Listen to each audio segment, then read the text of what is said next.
Chief Justice, and may it please the court. Good morning. My name is Emma Castro, and in my time before this court, I will address the issue of whether the warrantless search and seizure of cell phone records, including location data, over the span of 127 days violates the Fourth Amendment.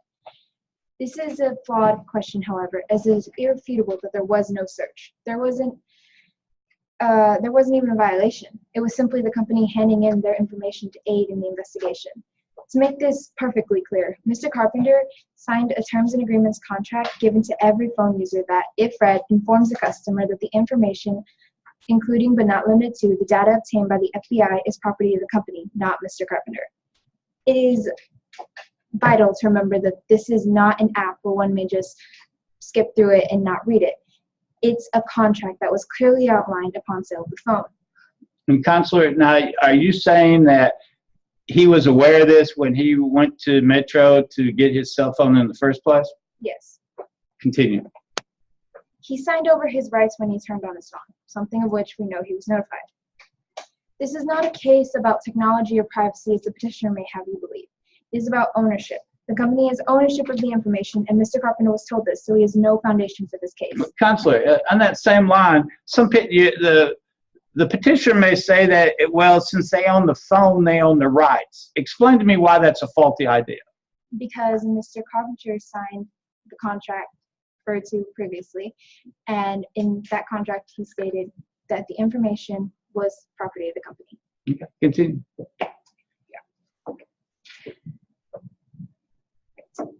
He was made aware that everything done in this investigation is legal, despite what he may claim. He was not actually involved in the transaction of records at all, and if he was, it was a minimal role to play. It was the company and the cell phone tower going through the motions. It was, to put it simply, the transactional records obtained by the government included the date and times of the calls and the approximate locations where the calls began and ended based on their connection to the cell phone towers, cell site information. This is not recorded calls or GPS tracking. The government was not privy to what was said on the calls, nor do we know the exact coordinates of Mr. Carpenter. None of it was collected specifically for helping the police. It was the general locations and Counselor, times. would that information be relevant even today if there wasn't for somebody outside information? You couldn't figure out where he was at unless somebody told where he was at, correct? Correct. Okay, continue. Okay. As it was not collected specifically for helping the police, it was collected for business records. It does not belong to Mr. Carpenter, it belongs to the company. It was simply so they know who to pay. It was business records given voluntarily. That is not illegal. And so, therefore, Counselor, it's your assertion that they didn't need a search warrant to give, if the company gave away the records in the first place, correct? Correct. Okay, continue. Moving on, even if we are to believe that he owns the information, which is a contestable claim, by giving it his phone number to his accomplice, he relinquished any previous expectation of privacy he had. This is proven, citing Smith v. Maryland, 1979, in which the court stated the difference between disclosing the numbers to a human operator results in the same lack of privacy expectations. He made his number public, so to speak, by giving it to his partner. Once it was out there, it no longer fell under a reasonable expectation of privacy. Therefore, Mr. Carpenter did not own this information, and even if he did, he gave it up willingly. Okay. The government, in this case, can't protect Carpenter from himself, can they? No. Continue. Furthermore, even if we are to disregard the fact that Mr. Carpenter does not own the data and doesn't measure up to the privacy expectation due to his giving his phone number away, Mr. Carpenter is still not able to make any claims that he had a reasonable expectation of privacy as he is asking the court for today.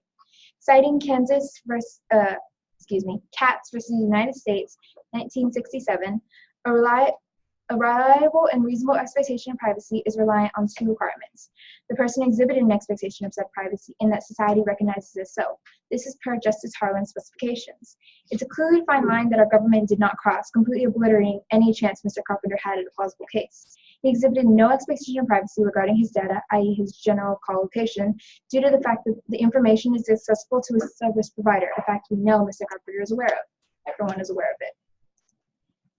If you disregard all previously stated facts, Mr. Carpenter still has no case. All procedures and investigations were done strictly following the Source Communication Act of 1986 and the Bill of Rights as proposed of 1789. The act previously referred to states that the information may be handed in voluntarily if the information was come across by the service provider. The service provider, Metro PCS, is exactly where they got the data. Referring to the historic proposed document from 1789, Matheson states that each person has a right to protect their property and effects so long as there isn't a reasonable suspicion of the fact of the crime. There was a reasonable suspicion as the investigators had been informed by one of the perpetrator's confessions, wherein he gave the FBI some of his accomplices' phone numbers, one of which belonging to a Mr. Timothy Carpenter.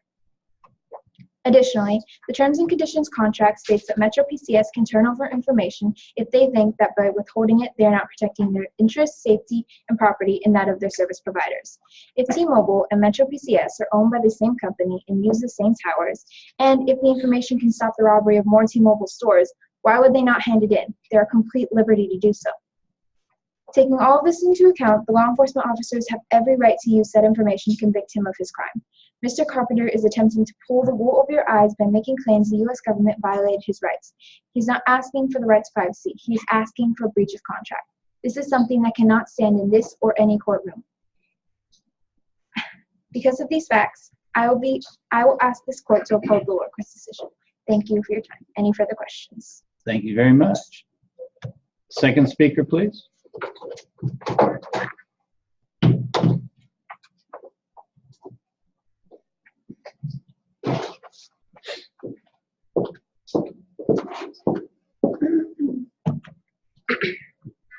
Your Honor, ready?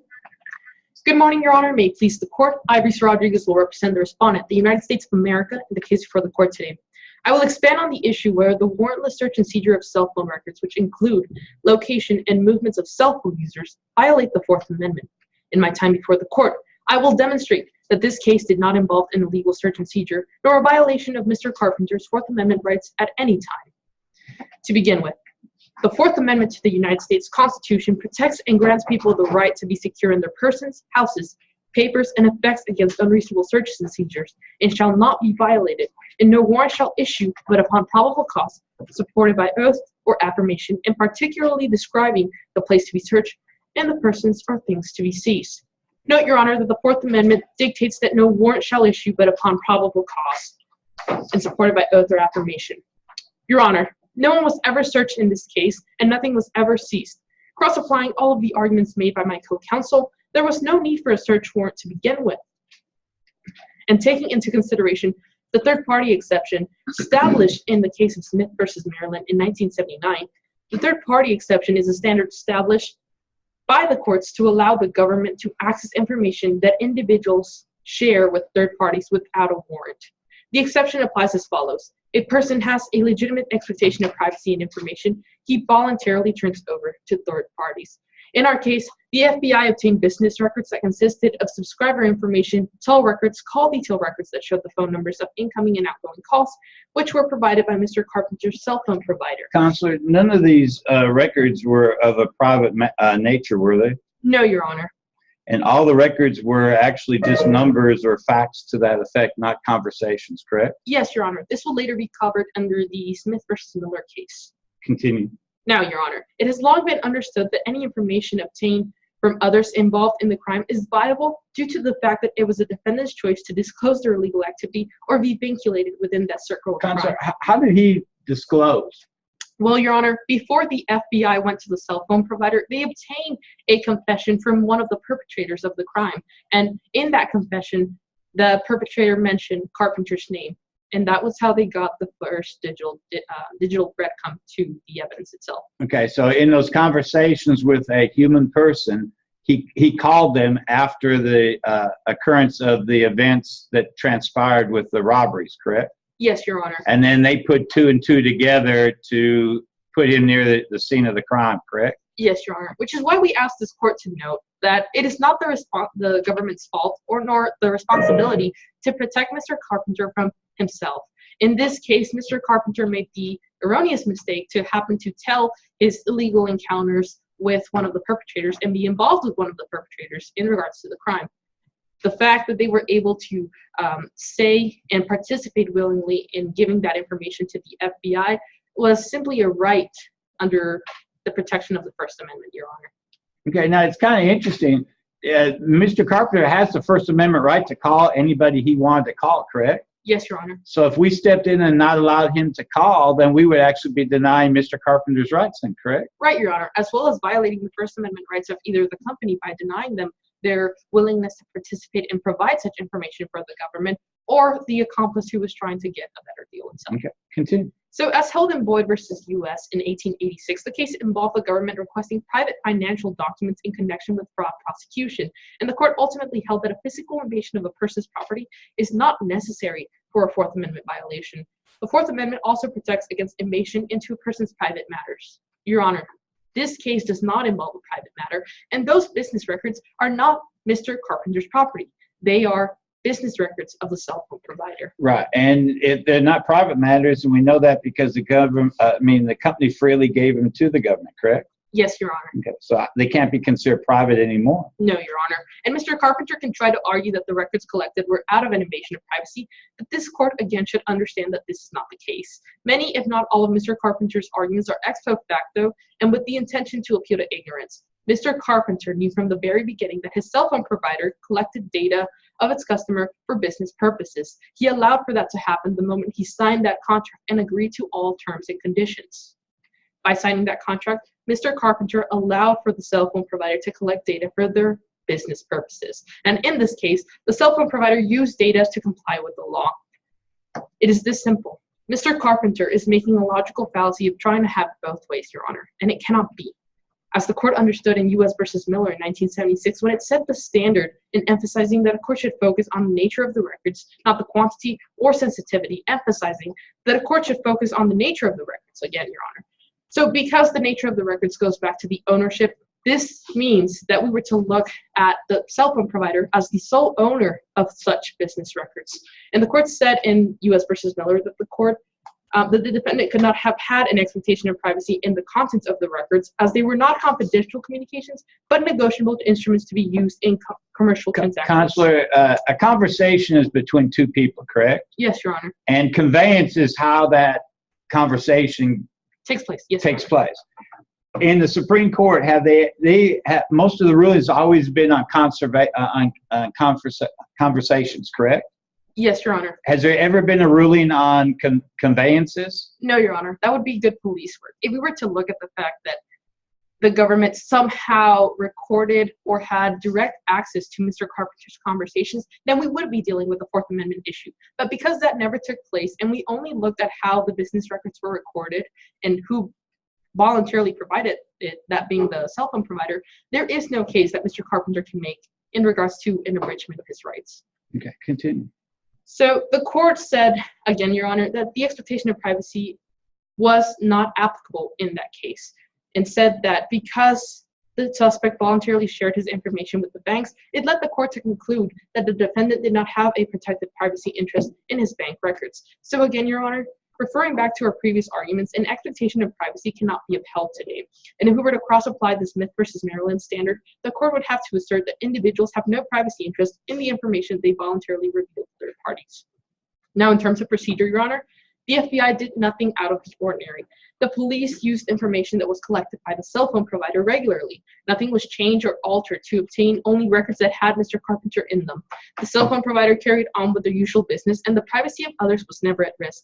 As opposed to what the petitioner will have you believe, this case is not about technology or GPS tracking, nor is it about the security of its consumers.